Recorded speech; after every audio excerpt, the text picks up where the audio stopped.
We provide you the platform to turn your dreams into reality. Give wings to your aspirations with KR Mangalam University. नए उपराष्ट्रपति पर शशि थरूर का हैरान करने वाला बयान। जी हां, भारत के अगले उपराष्ट्रपति का चुनाव 9 सितंबर 2025 को होगा। ये घोषणा निर्वाचन आयोग ने कर दिया है। साथ ही ये भी स्पष्ट किया है कि निर्वाचन मंडल का गठन पूरा हो चुका है। इस बीच कांग्रेस सांसद और वरिष्ठ नेता शशि थरूर ने उपराष्ट्रपति चुनाव में विपक्ष की हार को पहले ही तय मानते हुए कहा कि सत्तारूढ़ दल के द्वारा जिसे उम्मीदवार बनाया जाएगा वही उपराष्ट्रपति बनेगा। थरूर ने कहा कि कोई अंदाजा नहीं है कि अगला उपराष्ट्रपति कौन होगा, लेकिन ये तय है कि जो भी होगा वो सत्तारूढ़ यानी एनडीए का नामित व्यक्ति होगा। उन्होंने कहा कि चूंकि ये चुनाव केवल लोकसभा और राज्यसभा के सदस्य मिलकर करते हैं, इसलिए हम पहले से ही जानते हैं कि बहुमत किसके पास है। थरूर ने यह भी कहा कि राष्ट्रपति चुनाव की तुलना में उपराष्ट्रपति चुनाव में राज्य विधानसभाएं हिस्सा नहीं लेती, इसलिए परिणाम लगभग तय है। सुनिए।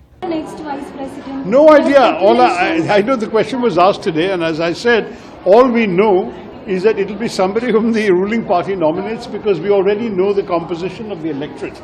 It's the two houses of parliament. Unlike the presidential election where the state assemblies also vote, for the vice president it's only Lok Sabha and Rajya Sabha. So we already know who has the majority. I think it's fairly clear that whoever is going to become vice president will be the nominee of the ruling party. I hope they can. बता दें कि भारत के पूर्व उपराष्ट्रपति जगदीप धनखड़ ने अगस्त 2022 में पदभार संभाला था। उन्होंने 21 जुलाई 2025 को अपने पद से इस्तीफा दे दिया और इस्तीफे का कारण स्वास्थ्य संबंधी परेशानियां बताई गई थी।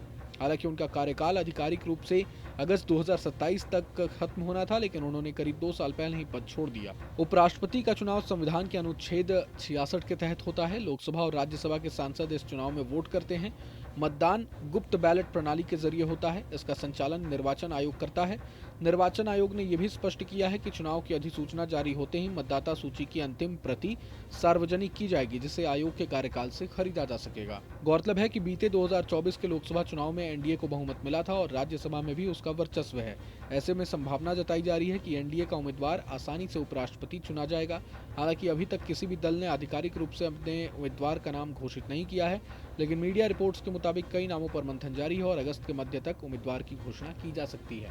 लेकिन इस बीच कांग्रेस के सांसद शशि थरूर का ये बयान हैरान करने वाला है, क्योंकि उन्होंने अपने ही पार्टी, अपने ही विपक्षी अलायंस जो इंडिया अलायंस है उसके तरफ से जो लेकर ये बयान दिया है, उसे लेकर कि विपक्ष का उम्मीदवार जो होगा वो उपराष्ट्रपति जाहिर तौर पर नहीं बन सकेगा, क्योंकि कहीं ना कहीं उनके पास बहुमत नहीं है। ये कहीं ना कहीं चुनाव से पहले ही हार मान लेने वाली बात कहीं ना कहीं साबित होती दिख रही है। और अब शशि थरूर के बयान को लेकर, ये जो उपराष्ट्रपति के चुनाव पर जो शशि थरूर ने बयान दिया है उस पर कांग्रेस का क्या रिएक्शन आता है, कांग्रेस के बाकी नेताओं का क्या रिएक्शन आता है, ये देखना सबसे दिलचस्प होने वाला है। लेकिन पूरे मसले को लेकर आप क्या कुछ सोचते हैं हमें कमेंट बॉक्स में जरूर बताएं।